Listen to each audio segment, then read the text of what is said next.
So for this tutorial, I want to show you how to use brushes. Now you're going to need to be patient with this because the brushes themselves, it takes a little bit of work to do with using Photopea because it's not quite as strong as Photoshop. So let's go ahead and create a new project. So do File and New. Let's go ahead and just call this Explosion. Let's change the width on this. Let's do 1,000 and let's change the height to 800. And then we'll create. All right, so now we've got a basic shape here.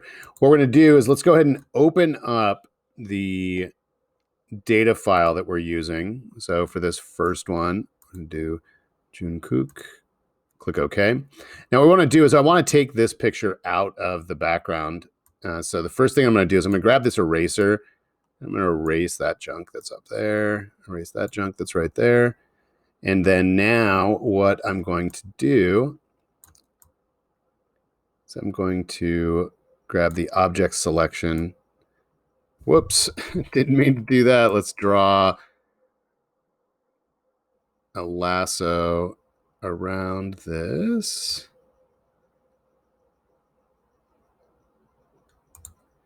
And I'm going to go to select and magic cut. And we'll see how this does. What this is going to try to do is it's going to try to figure out what you want to keep and what you want to get rid of. So right now you can see it didn't grab all of the, like, see where the cheek is and where the hair is. So what you can do with this is you can actually go in on this left-hand side and you can paint the areas that you want to keep. So this is something that's in Photopea. There's another thing in Photoshop called Refine Edge. But I'm going to take this. I'm going to make my brush a little bit bigger so the bracket keys will still work in here. Close that out. I want to make sure that I don't push the brush outside into the white area. It might mess something up. So I'm just keeping the brush on the inside, which means I may have to zoom in. So I'm doing Control Plus. And I might need to make my brush a little bit smaller. So this is a way for you, if you've got a strong contrast with the background, to be able to isolate the background from the foreground, meaning you're basically getting rid of the background. So this is another one of those things similar to what I showed you with the different techniques for removing a background. This magic cut is a little bit different, but it will result in a pretty good edge, especially around the hair. We're going to get to the hair here in just a second. So I'm going to do that. Going to zoom out a little ways, move up. Okay, I want to get this portion. Okay, that lighting is actually part of the original image. I thought it was getting rid of part of the hair. I mean, part of the cheek, but it's actually the lighting. All right, and I'm just going to paint right on there. Okay, that actually looks pretty good. So now I'm going to go ahead and click OK. So just to show you what we ended up doing, don't worry about doing this part unless you want to follow along with this part. That's fine. What I'm doing is I'm filling the color. So I'm pressing Alt Backspace. So now you can see the actual photo was cut. I've got a pretty good little scattered line. This is not a super high res image. So notice where the pixels kind of blur out here. For our intents and purposes, not going to be a big deal. But if you were doing this professionally, you'd want a higher res image to be able to make sure you don't have that, what's known as pixelization, that blur that's happening there. All right, so now that I have this one completely isolated, what I'm going to do is I'm going to drag that into the explosion document that we're working with. Then what I want to do is I want to go ahead and I want to transform this and flip him in the opposite direction. So the way that I'm going to do that is I'm going to go to Layer. Interesting. It should have been there. Ah, there we go. Edit. We're going to go to Transform, and I'm going to do Flip horizontally. So now he's looking in the opposite direction. What I want to do is I want to have this dispersion or explosion effect kind of taking from this side, blowing out to the right-hand side. So what we're going to do next is we are going to set this up to where let's actually do something with the background. So I'm going to add in an adjustment layer. I am going to go in and I'm going to do a gradient fill. So I got this black and white. Don't really like the look of that. What I'm going to do is I'm going to change the style to radial. And I'm going to reverse this button right there, reverse the gradient.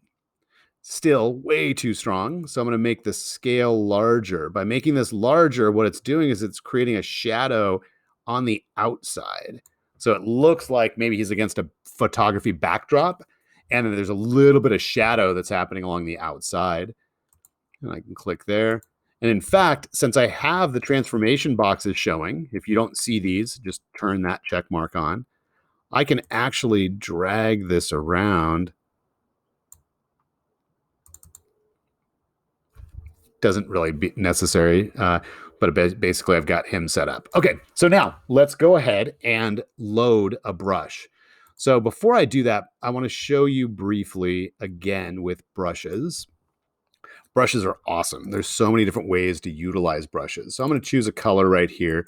This is just for demonstration purposes. We're going to end up deleting this part here in a minute. So I'm just going to choose a color and I'm going to grab my brush. So by default, the brushes come in two main forms. A circle that's got a hard edge. Right up here are other brushes. So that's a circle with a hard edge. If I take that same exact brush, but I change the hardness to 0, it's like a spray can. So the hardness refers to the edge of the brush. So 100% gives you this really sharp edge. 0% gives you kind of the really soft edge. And if you do something kind of towards the middle, it kind of splits the difference. So each time we use this, we may want to do a different brush. And I'll show you techniques and reasons why that would be useful later. So what I'm going to do is I'm going to undo. So I still have this blank layer at the top. I want to show you some of the other brushes that are in here. So there's this sketching brush that Photopea has. And it's really small, so I'm going to increase the size, just pressing my bracket key. Looks like it maxes out, or whoa, I forgot. Be patient with these brushes. It really puts a lot of processing power on the program. So it requires a lot of processing power. So it ends up going a little slow. Now I made that brush bigger than the original size, so that's why it looks pixelated. So that's not really a great brush to make big. So what I'm going to do is I'm going to zoom in a little bit and make it a little bit smaller. That's a little bit better. So some of these brushes are not ones where you could necessarily drag. Like that one looks fine. It's got this kind of scattered edge. It's almost like you're using a pencil and pieces of the graphite are falling off. So this gives you a different kind of effect. So instead of it being a perfect circle or a spray circle, it gives you that kind of effect. I'm going to undo and get back to just the plain layer. Now let's take a look at a couple others, and then we'll actually start building some things in the next video. This part right here, when you move your mouse over it, it will tell you, ooh, it's a big marker. Whee! Let's go ahead and see what that does. So by itself, it's okay. It's not really overly spectacular, but it's okay. I'm going to press Control A and just hit delete. It's another way to delete everything on that layer. Just make sure you haven't deleted your picture of the guy. What we're going to do now is I want to have you load a brush just to experiment with this. And then in the next video, I will show you how to actually create the cool explosion effect that we're going to do. So with this part right here, I'm going to click on this drop down and I'm going to choose Load ABR. That's actually Adobe Brush. Once again, I still don't know how how Photopea is getting away with this, but you're going to load an APR. So I'm going to click on that and you're going to load up that explosion brush that's in the data files and click open. Load extension next time you use Photopea? Sure. All right, let's see. So now when you click on this, it will show you additional brushes that have been loaded.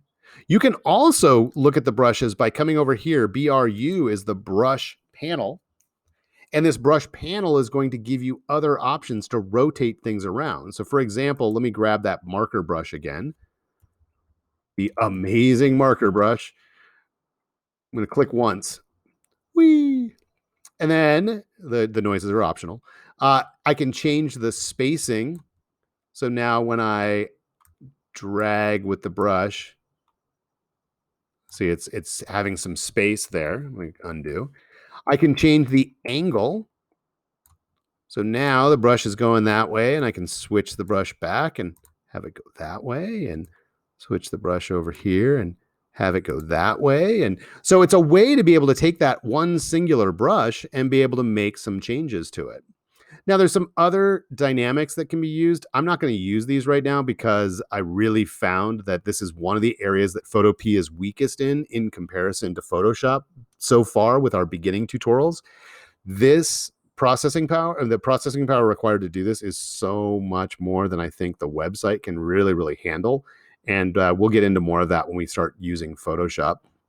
So let's scroll down and let's choose one of these explosion brushes. So I'm going to refer to these explosion brushes for sake of ease by telling you the number that's underneath. That has to do with what the maximum size that it should be.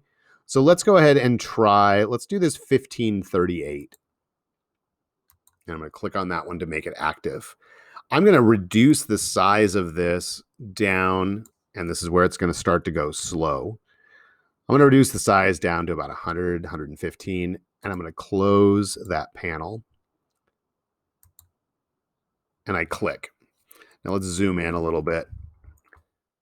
You can see with this little explosion, it's got this spattering effect. But you'll also notice on this right-hand side, there's a straight line, and at this bottom, there's a straight line. That's why it's going to be important to be able to go into the brushes and change the angle. So I'm going to, wow, it's so slow. I think one way that might speed it up, if I just end up telling you what number to choose, that might make it a little bit easier. But I don't like necessarily doing that all the time, because when you get to experiment on your own, there's not going to be that one perfect number.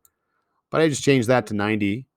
So now what's happened is that same brush, it's just rotated it. That's going to be pivotal in our next tutorial. If you want to take a look at a couple of these other ones, you can real quick. Like I'm going to choose the 1731, but I'm going to wait and come on, little computer.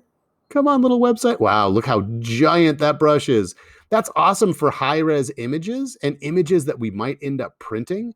But right now, way too big. So I am going to, oh gosh, I forgot how slow this is. Like I said, this tutorial, you have to be patient, but trust me, the final effect, oh, it looks so cool. So let's go to 115 just to match up with what we had down here. I'm going to move down just a little bit. And this has an explosion effect as well, but instead of them being kind of rounded edges, Photopea, instead of having round edges, it's got these like little, almost like straight line type of explosion edges. So it's more like, instead of rounded dirt pieces flying, it's almost like little thin pieces of glass or something. You can kind of see the outlines. Almost looks like hay or something.